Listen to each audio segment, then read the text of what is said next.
What's good, ETS? It's Coach D, and I'm coming at you guys with another how-to video. So this week we're going to be teaching you guys how to do the back squat here. So first things first, we want to start off by obviously getting warmed up. Then the next step in that process is to take our shoes off.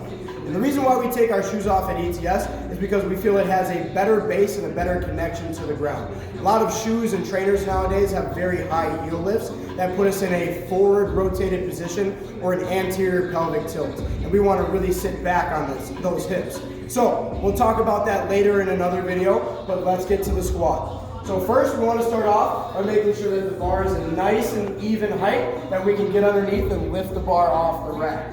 From there, you're going to put your hands evenly on the bar. That way everything's symmetrical when you go straight up and underneath the bar. You're going to step underneath the bar, make sure it's resting on the top of your shoulders here. You're going to get your feet right underneath you. Stand straight up, take a couple of steps back here, then set your feet shoulder width apart. Now from there, you either want to have your feet facing forward, straight ahead, or slightly turned out. Now after that, our first motion to break or start the squat, I like to say, is unlocking our hips. Now how we unlock our hips is we make sure we drive our hips back or engage our glutes first when we engage the squat. So it's going to look a lot like this. You're going to unlock the hips, squat nice and low to parallel, and then drive through the heels to stand straight up. Now another thing we want to focus on is the way our knees are positioned in the squat.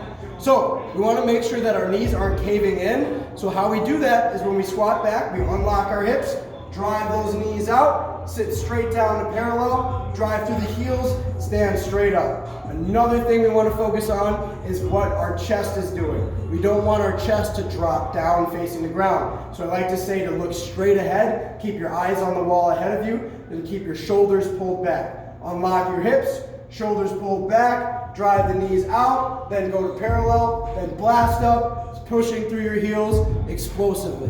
And that's how you do the squat.